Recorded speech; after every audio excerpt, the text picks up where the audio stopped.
Hello welcome, क्या हाल चाल। तो देखो यार, आज इस वीडियो में हम जो आपकी प्रश्नावली है 6.4 इसको कम्प्लीटली सॉल्व करने वाले हैं।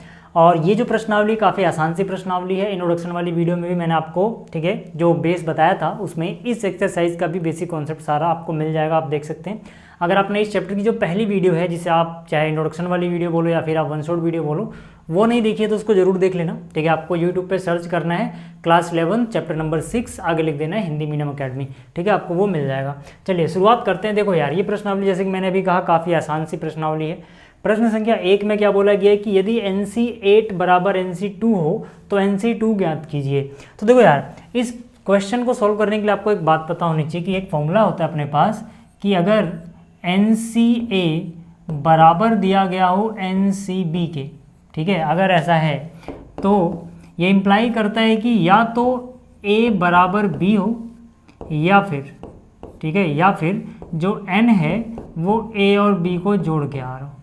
ठीक है, मतलब क्या कि अगर NCA बराबर NCB हो तो हम सीधा सीधा बोल सकते हैं कि या तो A और B बराबर हो या फिर A B को जोड़ के N आ रहा हो। अब आपको यहाँ पे साफ साफ दिख रहा है कि अगर NC8 बराबर NC2 दिया हुआ है तो अगर मैं इसको A बोलूँ तो ये B हो जाएगा।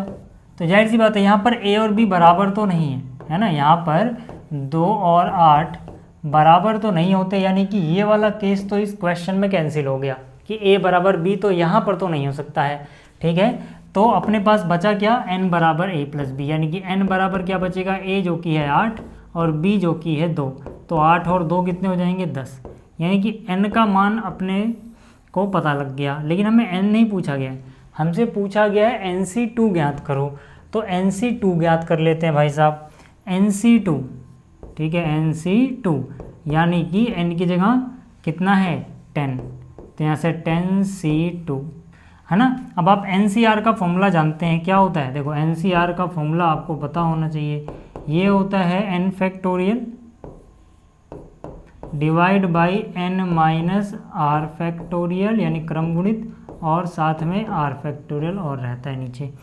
ठीक है, तो यही फॉर्मूला अगर हम यहाँ लगाएं तो ये हो जाएगा 10 फैक्टोरियल डिवाइड बाई 10 में से 2 गया 8 फैक्टोरियल और 2 फैक्टोरियल और आ जाएगा। ठीक है, तो अगर मैं इसको सॉल्व करूँ तो ये हो जाएगा 10 गुणा में 9 गुणा में 8 फैक्टोरियल पे रुक जाओ, क्योंकि नीचे भी 8 फैक्टोरियल बैठा हुआ है, 2 फैक्टोरियल तो 2 ही होता है। ठीक है, तो इससे ये कट गया।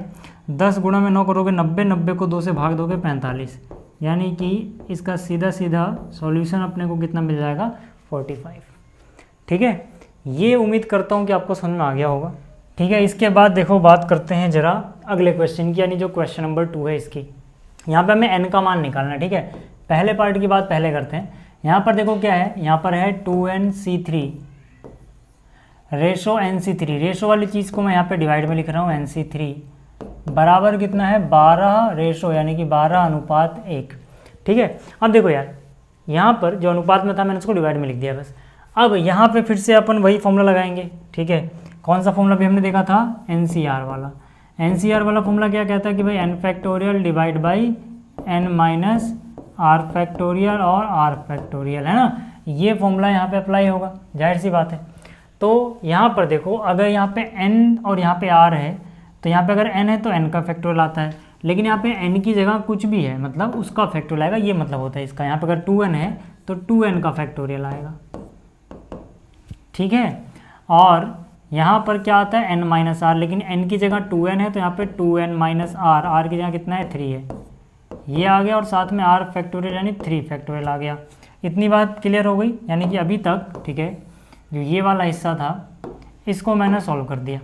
ठीक, अब देखो, अब या तो ठीक है आप ऐसे करो कि जो नीचे NC3 है यहाँ पे लिखो n फैक्टोरियल, फिर यहाँ पे n माइनस जो भी है नीचे, लेकिन अगले स्टेप में तो इसको उल्टोगे ही ना। जब इसको उलटते हो तो नीचे वाली चीज़ ऊपर चली जाती है, ये चीज़ यहीं आती है। तो इसको करने का सीधा सीधा तरीका ये कि याद रखो कि भाई अगर इस डिवाइड के जस्ट नीचे कोई चीज़ है ना, तो यहाँ पर इस डिवाइड के जस्ट नीचे से ही शुरू करो, यानी कि यहीं से शुरू करो इसको। NC3 को क्या लिखो, n फैक्टोरियल। अब जो चीज़ आप डिवाइड में लिखने जा रहे थे उसको ऊपर शिफ्ट कर दो, है ना। तो यहाँ से क्या हो जाएगा n माइनस r, यानी कि n माइनस 3 फैक्टोरियल इंटू में r यानी कि 3 फैक्टोरियल। यहाँ पे देखो ये पीले वाले हिस्से का सोल्यूशन ये है, ये नीचे था तो इसलिए ये उलट गया, यहाँ पर ये उसके नीचे वाला ऊपर चला गया। ठीक है। बराबर में क्या चल रहा है, बराबर में चल रहा है 12/1। अब यहाँ से अगर आप देखोगे तो इसको सॉल्व करना आसान है। 3 फैक्टोरियल से 3 फैक्टोरियल कट गया। अच्छा, बहुत सारे बच्चे गलती क्या करते हैं, वो जो ये 2n फैक्टोरियल लिखा हुआ है ना, इसको इस तरह से लिखते हैं 2n फैक्टोरियल, और फिर n फैक्टोरियल से n फैक्टोरियल काटने लगते हैं। नहीं भाई, ऐसा मत कर देना। क्यों ऐसा इसलिए नहीं करना है, ध्यान से देखो, मैं जो लिख रहा हूँ उसको ध्यान से देखना। मैं लिख रहा हूँ कि भाई 2n फैक्टोरियल बराबर नहीं होता है 2n के होल फैक्टोरियल के। ये दोनों चीज़ें सेम नहीं होती हैं। इसका मतलब क्या है कि आपने n फैक्टोरियल निकाला, उसको डबल कर दिया। इसका मतलब क्या है कि आपने n का डबल जो भी था उसका फैक्टोरियल निकाला। आपको n में ऐसे समझ में नहीं आ रहा होगा, बट मैं नंबर में समझाऊँ तो मान लो अगर n की वैल्यू 5 हो, जस्ट इमेजिन, है ना, समझाने के लिए, तो ये क्या है, ये 5 फैक्टोरियल का डबल लिखा हुआ है, जबकि यहाँ पर n का डबल पहले कर दो, यानी 5 दूनी 10, और ये 10 फैक्टोरियल लिखा हुआ है। तो ये दोनों चीज़ें बराबर नहीं होती हैं, ठीक है। तो ये गलती मत करना, ठीक है ना, बल्कि कहीं पे नोट कर लेना इस चीज़ को जो मैंने भी लिखवाया, ठीक। तो यहाँ से आप ऐसे काट नहीं सकते हो, ठीक। अच्छा, अब अगर हम आगे चलें, ठीक है, अब अगर हम आगे चलें तो क्या हो जाएगा, देखो इसको ओपन कर सकते हैं कहीं ना कहीं, 2n-1 फिर 2n-2 ऐसे करके 2n-3 मिल जाएगा। तो अगर इसको ओपन करें तो पहले स्टेप में क्या आ जाएगा 2n, फिर आगे क्या आ जाएगा 2n-1, फिर आगे क्या आ जाएगा 2n-2, फिर आगे क्या आ जाएगा 2n-3। यहीं पे रुक जाओ, यानी 2n-3 फैक्टोरियल, यहाँ पे रुक गए। और साथ में ये जो चीज़ थी ना यहाँ पे n-3, ठीक है ना, इनटू में n-3 का फैक्टोरियल, इसको ऐसे ही लिख दो यार, इसको ऐसे ही लिख दो, ठीक है।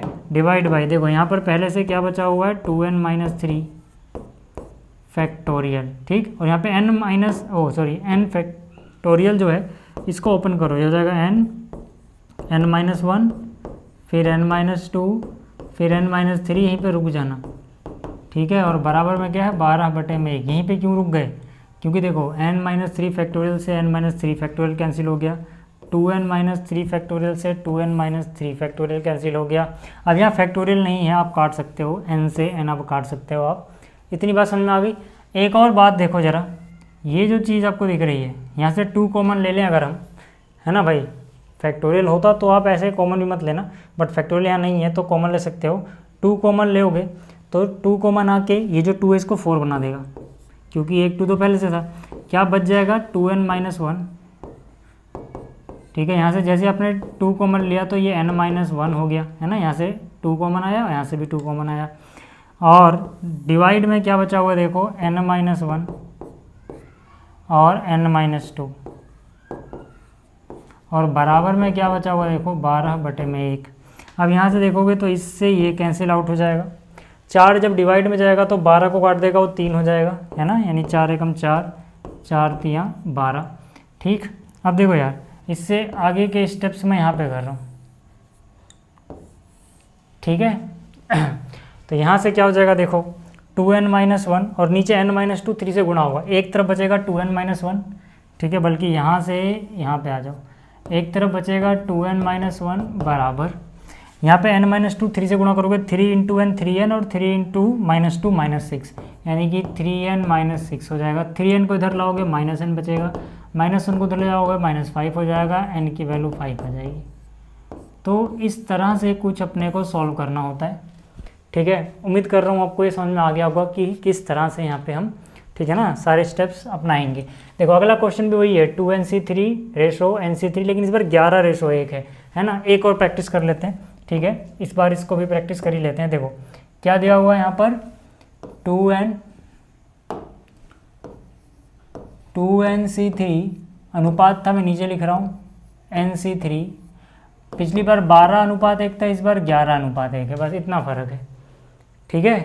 तो कैसे करेंगे इसको भाई, जाहिर सी बात है, यहाँ पर फिर से वही फॉर्मूला लगेगा, तो हो जाएगा 2n का factorial divide by 2n minus r, जो भी है कितना 3, ठीक है, और साथ में r यानी 3 का फैक्टोरियल, ठीक है। नीचे वाले का कलर चेंज कर देता हूँ। अब देखो इस कलर को जो भी आएगा वो मैं पीले से लिख रहा हूँ।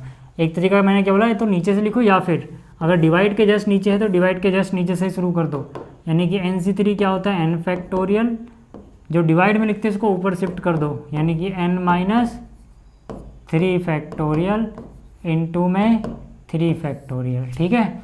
और बराबर क्या चल रहा है 11/1। तो यहाँ से देखो भाई साहब 3 फैक्टोरियल से 3 फैक्टोरियल उड़ गया, ठीक है। इसको ओपन करें अगर हम तो 2n की फैक्टोरियल क्या हो जाएगा 2n इंटू में 2n - 1 2n - 2 और 2n - 3, यहीं पे रुक जाना क्योंकि नीचे ये चीज़ बैठी हुई है, ठीक है।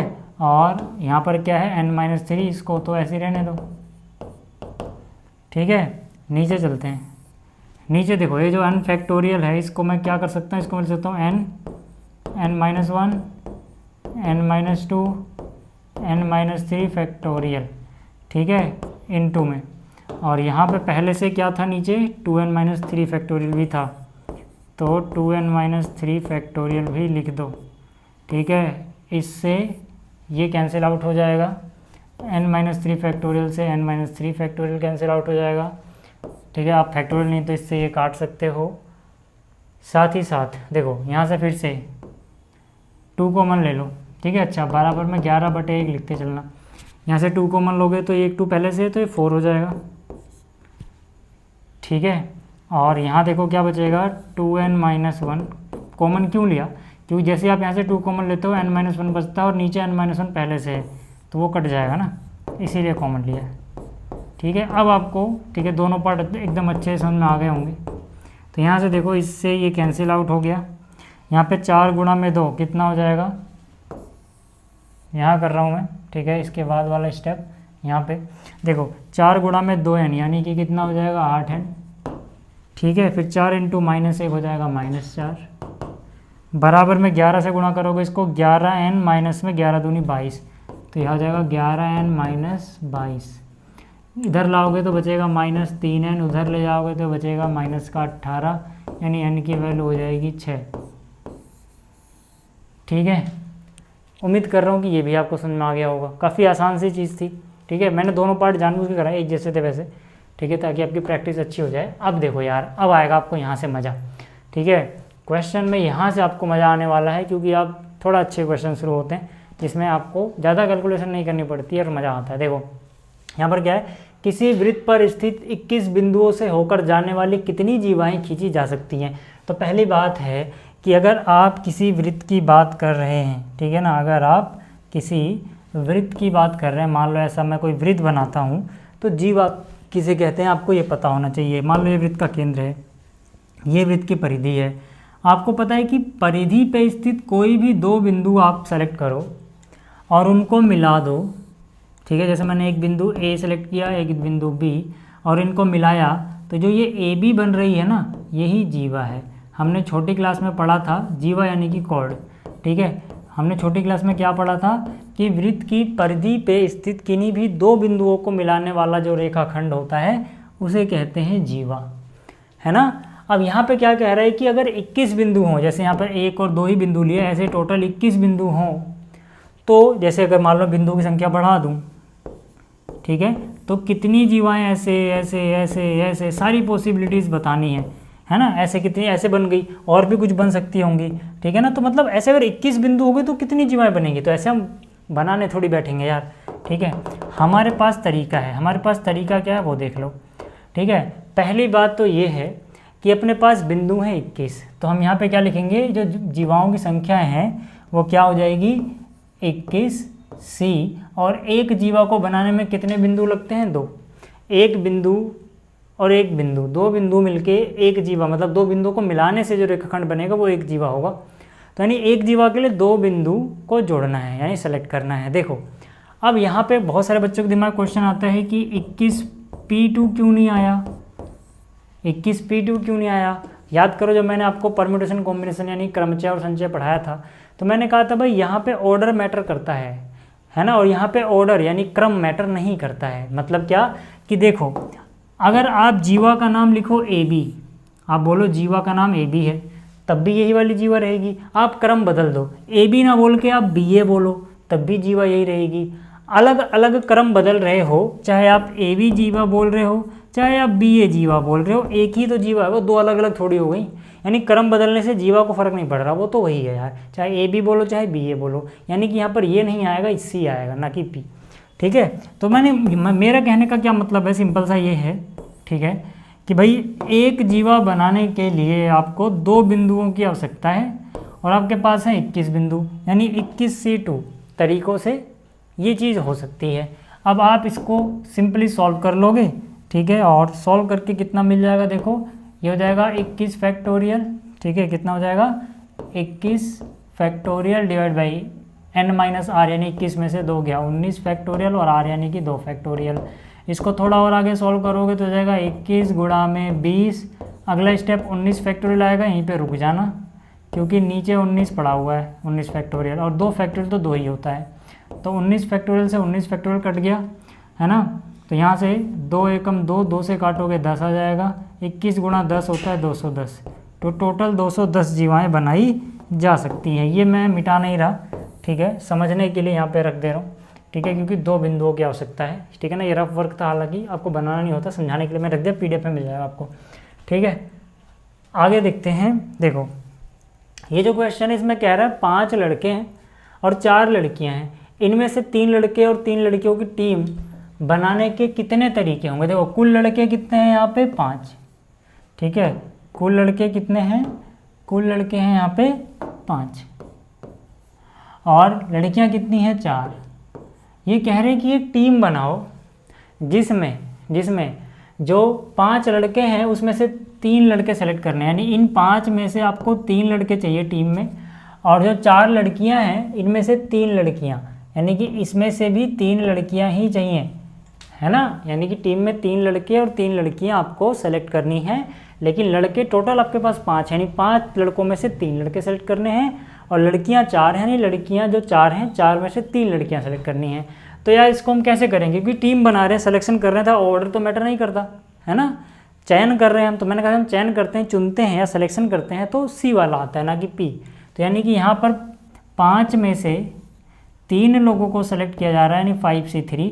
काम खत्म नहीं हुआ है क्योंकि लड़के लड़की दोनों चुनोगे तब टीम बन रही है, तो यहाँ पे 4C3 इतने तरीके हो जाएंगे भाई कुल टीम को चुनने के, ठीक है। तो फिर से कितना हो जाएगा, ये हो जाएगा 5C3 यानी 5 फैक्टोरियल डिवाइड बाई 5 में से 3 गया 2 फैक्टोरियल इंटू R कितना है 3, यानी 3 फैक्टोरियल गुणा में 4C3, ठीक है, 4C3 तो सीधा सीधा 4 ही लिख दो यार, क्यों, क्योंकि आपने फॉर्मूला पढ़ा हुआ है NCn-1 हो तो वो n ही होता है,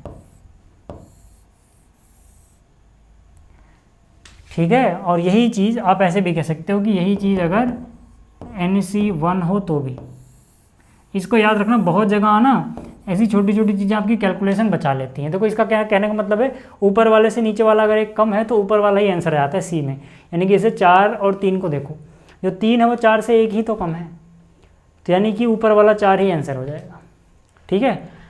तो यहाँ से देखो ये कैसे निकालोगे, यहाँ 5 फैक्टोरियल हो जाएगा, 5 गुणा में 4 गुणा में 3 फैक्टोरियल पे रुक जाओ, डिवाइड बाई कितना 2 फैक्टोरियल 2 ही होता है, 3 फैक्टोरियल रुक जाओ, ठीक है, गुणा में कितना है ये 4 जो भी था, 3 से ये 3 गया, ठीक है, 2 से काट दोगे 2 दूनी 4, तो 5 दूनी 10 गुणा में 4 यानी 40, तो टोटल कितनी टीम बन सकती हैं 40 टीम बन सकती हैं।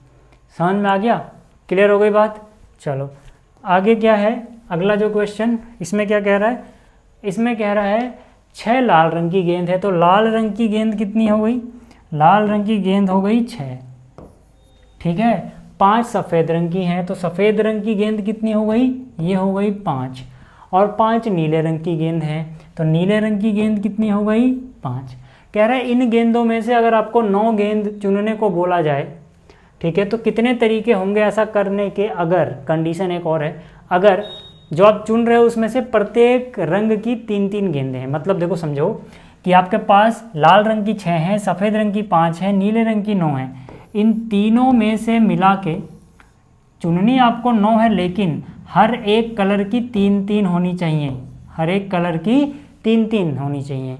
ऐसा नहीं कि किसी में से भी आप अपनी नंबर से अपनी मर्जी से चुन रहे हो, नहीं, तीनों में मिला के 9 आनी चाहिए, लेकिन इन 6 में से 3, इन 5 में से 3, इन 5 में से 3, मतलब हर कलर की 3 तभी तो हो पाएंगी ना, सीधी सी बात है। तो यहाँ से हम क्या बोल सकते हैं, यहाँ से हम कह सकते हैं कि भाई अगर ऐसा है तो प्रश्न में कहे अनुसार, यानी जैसा जैसा प्रश्न बोला गया कि हर एक में से 3 दिन चुनो, अब उतना लंबा लिखने का बहुत टाइम लगता है, इसलिए आप ऐसे लिख सकते हो प्रश्न में कहे अनुसार, या फिर आप प्रश्नानुसार भी लिख सकते हो, टाइम बच जाएगा। नहीं तो पूरा लिखना पड़ेगा आपको, है ना, कि भाई 9 गेंदों में से प्रत्येक कलर की 3 गेंदें चुनने के कुल तरीके, वो लंबा टाइम है, इसलिए आप सीधे रखो प्रश्नानुसार 9 गेंदों में से चुनने के तरीके, या फिर आप ये भी लिख दो प्रश्नानुसार कुल तरीके। ठीक है, यहाँ से देखो इन 6 में से 3 चुन रहे हो, 6 में से 3 चुन रहे हो, सेलेक्ट कर रहे हो ना, यानी कि सी आएगा, है ना।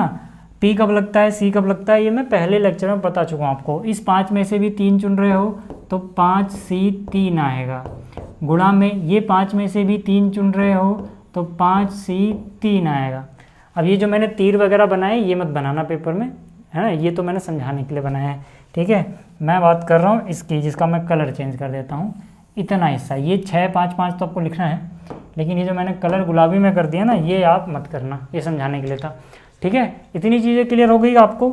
अब देखो यार, अब हमें बस इसको ही तो सॉल्व करना है, तो ये क्या हो जाएगा, ये हो जाएगा 6 फैक्टोरियल डिवाइड बाई 6 में से 3 गया 3 फैक्टोरियल, और r फैक्टोरियल भी आता है ना भाई, n factorial n minus r और r, ऐसे यहाँ पे n फैक्टोरियल यानी कि 5 फैक्टोरियल डिवाइड बाई, ठीक है, 5 में से 3 गया यानी कि 2 फैक्टोरियल, और यहाँ पर भी कितना 3 फैक्टोरियल। देखो ये चीज़ भी सेम ही है यार, ये चीज़ भी सेम ही है, तो यानी दोनों सेम टू सेम ही तो है। तो इसके बदले में क्या करो, 2 अलग अलग सोल्व ना करके इसका स्क्वायर कर दो, इसका क्या कर दो स्क्वायर। भाई जब सेम चीज़ होती है गुणा तो उसका स्क्वायर हो जाता है ना, x इंटू एक्स स्क्वायर, वैसे ये इंटू ये इसका स्क्वायर हो गया। तो यहाँ से कितना हो जाएगा, देखो यहाँ पे आप लिखोगे 6 गुणा में 5 गुणा में 4, आगे 3 फैक्टोरियल आएगा, 3 फैक्टोरियल से एक 3 फैक्टोरियल उड़ा दो, एक 3 फैक्टोरियल बचा रहेगा, उसको लिख दो 3 गुणा 2। समझ में आ गई बात कैसे किया है, ठीक है ना। और गुणा में यहाँ पे भी क्या करोगे, देखो 5 गुणा में 4 गुणा में 3 फैक्टोरियल लिखते, 3 फैक्टोरियल से नीचे वाला 3 फैक्टोरियल उड़ा दो, नीचे कितना बचा हुआ है 2 फैक्टोरियल जो कि होता है 2, और क्या कर दो इसका स्क्वायर। ठीक है, तो यहाँ से देखो ये कितना हो जाएगा, ध्यान से देखना, यहाँ से 3 गुणा 2 करोगे 6 कट जाएगा, है ना, 3 दूनी 6 कट गया, 5 गुणे 4 कितना हो गया 20 हो गया।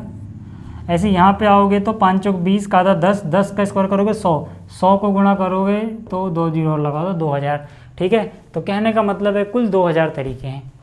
समझ में आ रहा है यहाँ तक, मज़ा आ रहा है ना। चलो आगे चलते हैं, अगला क्वेश्चन भी देखो। यहाँ पे क्या कह रहा है, 52 पत्तों की एक गड्डी है, इनमें से 5 पत्तों को लेकर बनने वाले संचयों की संख्या निर्धारित कीजिए यदि प्रत्येक संचय में तथ्यतः एक इक्का है। अब ये तथ्यतः क्या चीज़ है, तथ्यतः मतलब एग्जैक्टली, ये जो तथ्यतः लिखा हुआ है, ठीक है ना, इसका क्या मतलब है, इसका मतलब है एग्जैक्टली, यानी ना 5 से कम ना 5 से ज़्यादा, एग्जैक्टली मतलब एक इक्का, ना एक इक्के से कम ना एक इक्के से ज़्यादा, यानी एग्जैक्टली एक इक्का है। तो मुझे एक बात बताओ यार, यहाँ पे कुल पत्ते हैं 52, अब इन्हीं 52 में से कुछ इक्के होते हैं कुछ इक्के नहीं होते हैं, तो आपको पता होना चाहिए कितने इक्के होते हैं कितने नहीं। इक्के कितने होते हैं, 4 इक्के होते हैं साहब। अगर आपको ताश के बारे में नहीं पता तो मैं पिछली वीडियो में हालांकि बता चुका हूँ इंट्रोडक्शन वाली में, उसको देख लेना, नहीं तो अलग से मैंने ताश के ऊपर वीडियो बना रखी है, उसको देख लेना, लिंक डिस्क्रिप्शन में दे दूंगा।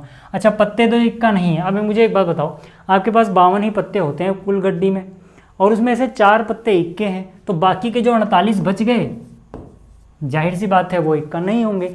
अब मुझे एक बात बताओ कि आपको चुनने कितने हैं, आपको चुनने हैं 5 पत्ते, यानी इस 52 में से 5 चुनने थे, लेकिन चुनने का तरीका क्या है कि उनमें से एक इक्का होना चाहिए, है ना, और बाकी के इस 48 में से चुन लो, यानी कि एक तो चुन लो इक्के में से, बाकी और 4 चुनने पड़ेंगे, तभी 4 और 1 मिलके 5 हो जाएंगे। खुद से सोचो, इसी 52 में से आपको 5 चुनने थे, लेकिन चुनने के लिए आप डायरेक्ट 52 में से 5 नहीं चुन सकते हो, कंडीशन के हिसाब से चलना पड़ेगा। कंडीशन ये है कि भाई एक ही इक्का होना चाहिए। तो आप सोचोगे पहले इक्के हैं कितने मेरे पास, 52 में से 4 ही इक्के हैं, उन्हीं 4 में से एक इक्का चुन लोगे, और जो बाकी बच गए 48 पत्ते वो इक्के नहीं है, यानी पत्ते जो इक्का नहीं है ऐसे 48 हैं, उनमें से आप 4 चुनोगे।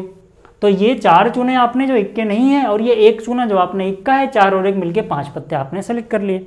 समझ में आया, यानी कि इसको चुनने के तरीके क्या होंगे, जो इक्का है, यानी इक्का यानी 4 इक्के हैं, उनमें से कितना चुना आपने, एक चुना है। ठीक है, अभी आपका काम खत्म नहीं हुआ, तो गुणा करोगे, जो बाकी के पत्ते बच गए वो कितने हैं, 48, जो इक्के नहीं हैं, इनमें से कितने चुनोगे कि टोटल 5 पत्तों का चुनाव हो जाए, क्योंकि आपको चुनने 5 ही पत्ते हैं, तो इनमें से 4 ही चुनोगे। ये आ गया, देखो सर समझ में आ रही ना बात। अब यार मैंने अभी आपको बताया था कि भाई NC1 तो N ही होता है ना, NC1 तो N ही होता है, यानी 4C1 तो 4 ही हो जाएगा, जो ऊपर है N वही आंसर आ जाता है, तो ऊपर 4 है तो 4 ही आ जाएगा। दिक्कत रह जाती है इसकी, तो इसको प्रॉपर तरीके से सॉल्व कर लेते हैं, ठीक है। तो ये क्या हो जाएगा 48 फैक्टोरियल डिवाइड बाई n-r, 48 में से 4 गया यानी कि 44 फैक्टोरियल और 4 फैक्टोरियल, है ना, यही होगा। तो यहाँ पे ठीक है, यहाँ पे ये हो जाएगा 4 गुणा में 48 को खोलो ज़रा, 48 गुणा में 47 गुणा में 46 गुणा में 45 गुणा में 44 फैक्टोरियल पे रुक जाना, डिवाइड बाई यहाँ पे कितना है 44 फैक्टोरियल और 4 फैक्टोरियल, यानी 4 गुणा में 3 गुणा में 2 गुणा में 1 करने से फ़ायदा है नहीं, इससे ये कट जाएगा। तो 4 तियाँ 12, 12 दूनी 24 है ना, और 24 दूनी 48 होता है, सीधा सीधा इसको काट दो यार 2, इन सबको गुणा कर लेना, कितना आंसर आ जाएगा 778320, ठीक है, इतना आपको आंसर मिल जाएगा। क्लियर हो गई बात। तो ये कौन सा प्रश्न था, प्रश्न संख्या 6 है ना। अब बात कर लेते हैं अगले प्रश्न की। अगला भी बहुत आसान है, ठीक है, अगला बहुत आसान सा प्रश्न है, या ये पूरा आ रहा है वीडियो में, हाँ ठीक है। यहाँ पे क्या कह रहा है 17 खिलाड़ियों में से, है ना, जिनमें केवल 5 खिलाड़ी ही गेंदबाजी कर सकते हैं, यहीं पर रुक जाओ। देखो कुल खिलाड़ी कितने हैं 17, तो मुझे एक बात बताओ, इन 17 में से ही तो होंगे सारे खिलाड़ी, इन 17 में से कुछ ऐसे हैं जो गेंदबाजी कर सकते हैं, 17 में से 5 खिलाड़ी ही गेंदबाजी कर सकते हैं, यानी कुल गेंदबाज कितने हो गए 5। अब इन 17 में से 5 हटा दो तो जो बचेंगे वो गेंदबाज नहीं होंगे, यानी खिलाड़ी जो गेंदबाज नहीं है वो है 12। इतनी इन्फॉर्मेशन आपको मिल गई कि भाई अगर आपके पास 17 खिलाड़ी थे, 17 में से केवल 5 गेंदबाजी कर सकते हैं, तो कितने गेंदबाजी नहीं कर सकते हैं 12, ठीक है। अब आगे क्या कह रहा है, एक क्रिकेट टीम के 11 खिलाड़ियों का चयन कितने प्रकार से किया जा सकता है यदि प्रत्येक टीम में तथ्यतः यानी एग्जैक्टली 4 गेंदबाज हो।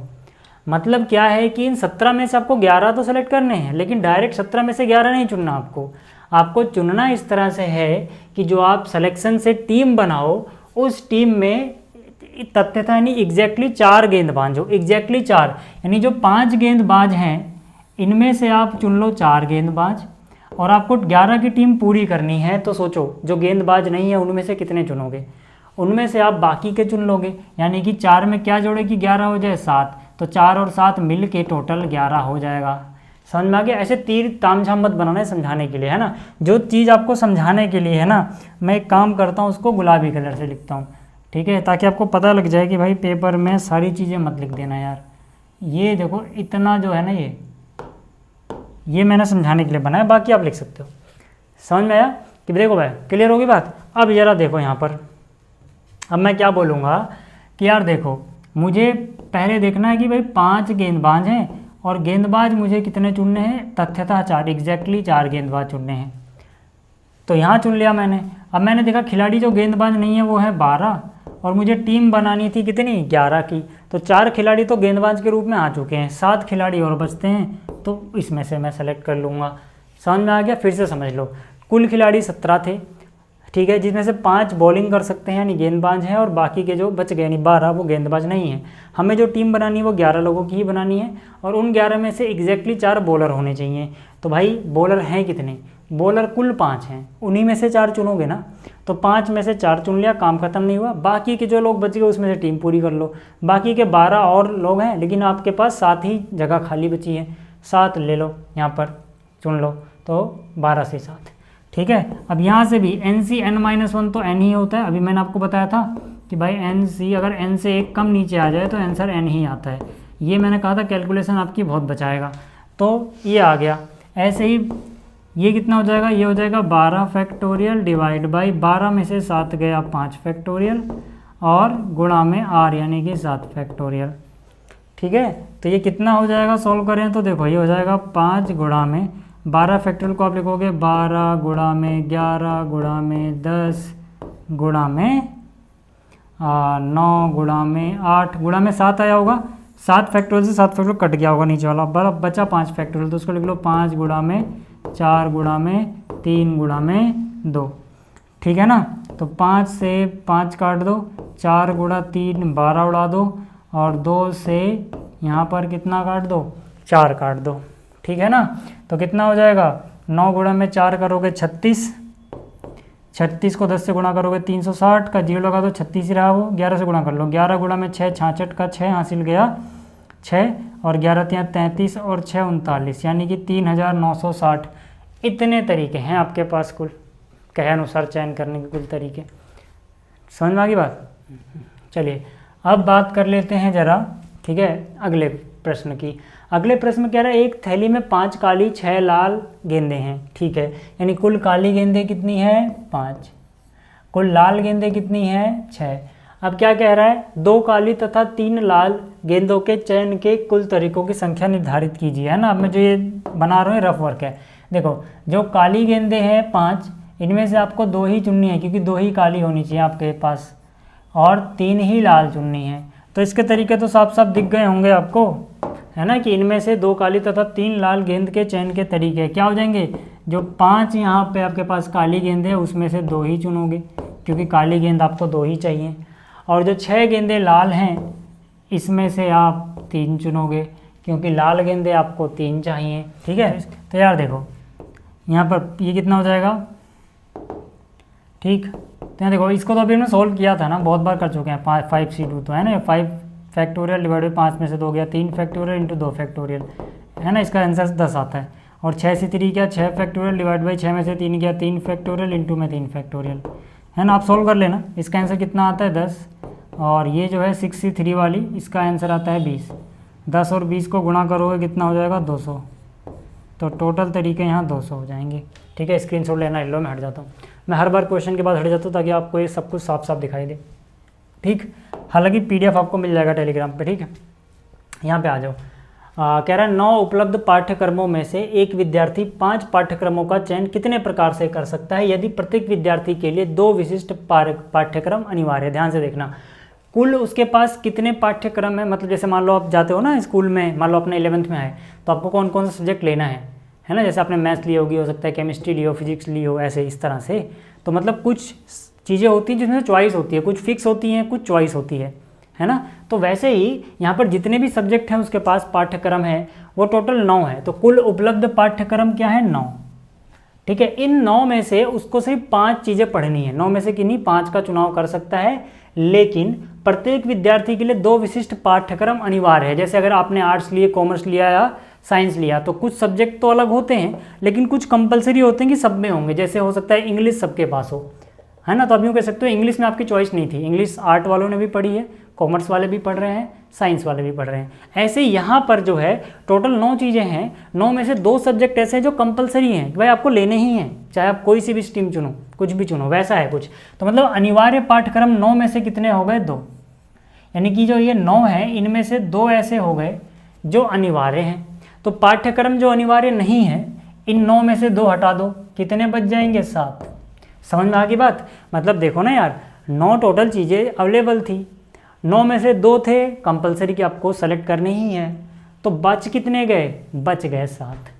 समझ में आ गया, जो अनिवार्य नहीं यहाँ से आपकी चॉइस हो सकती है, लेकिन कुल मिला के आपके पास कितने सब्जेक्ट होने चाहिए, 5 ही होने चाहिए। 2 तो कंपलसरी है, तो जो कंपलसरी है उसमें 3 और चुन लो, भाई वहाँ से 3 चुन लोगे, 2 यहाँ से आ गए तो 3 और 2 5 हो जाएगा। तो कहने का मतलब है प्रश्न के अनुसार अगर मुझे 5 पाठ्यक्रम का चुनाव करना हो तो मेरे पास कितने तरीके होंगे, भाई जो चीज़ अनिवार्य है यानी कि 2 सब्जेक्ट अनिवार्य हैं तो 2 में से कितने चुन सकता हूँ मैं, दोनों ही चुनने पड़ेंगे, मेरी मर्जी थोड़ी चल रही है यहाँ पे, भाई 2 में से 2 ही चुनने पड़ेंगे ना। लेकिन काम खत्म नहीं हुआ, मुझे तो अपने 5 सब्जेक्ट पूरे करने थे, तो मैंने कहा चलो ठीक है, यहाँ मेरी कोई मर्जी नहीं चलेगी क्योंकि ये तो अनिवार्य है, यहाँ पे मैं अपनी पसंद के सेलेक्ट कर सकता हूँ। तो टोटल 7 सब्जेक्ट ऐसे हैं जहाँ से मेरी पसंद चलेगी, लेकिन इन 7 में से 5 ही तो मुझे पढ़ने थे, तो 2 तो यहाँ से चुन चुका था मैं, तो 3 ही चुन सकता हूँ। समझ में आ गया, ठीक है। तो 2C2 कितना होता है, 1 होता है। इसके लिए फॉर्मूला आपके पास है NCN अगर हो, यानी कि ये और ये दोनों सेम हो तो आंसर 1 आता है, NCN 1, ठीक है, एक ही तरीके के भाई आप उसको चुनो जो चीज़ कंपलसरी है, उसमें आपकी कोई चॉइस ही नहीं है ना, ऐसे भी आप कह सकते हो। 7C3 का मतलब क्या हो जाएगा, 7 फैक्टोरियल, 7 में से 3 गया, 4 फैक्टोरियल और 3 फैक्टोरियल, है ना। इसको थोड़ा और ओपन करोगे, 1 से मल्टीप्लाई करने में कोई फर्क पड़ना नहीं है, तो सीधा 7 गुणा में 6 गुणा में 5 लिख दो, नीचे 4 कट गया होगा, 4 फैक्टर मतलब, और 3 फैक्टर को लिख दो 3 गुणा 2, तो यहाँ से 3 दूनी 6 से 6 कट गया, 7 गुणे 5 यानी 35 आ गया। तो टोटल यहाँ पे जो तरीके होंगे इन सब्जेक्ट्स को चुनने के लिए वो 35 हो जाएंगे। समझ में आ गया। तो ये था यार आपका प्रश्नावली 6.4, है ना, था या थी, ठीक है। तो इस वीडियो में इतना, उम्मीद करता हूँ कि समझ में आ गया होगा। जल्दी ही अगली वीडियो में हम विविध प्रश्नावली नहीं, विविध उदाहरण देखेंगे, उसके बाद विविध प्रश्नावली देखेंगे, ठीक है ना। तो इस वीडियो को देखने के लिए धन्यवाद, मिलते हैं अगली वीडियो में, थैंक यू।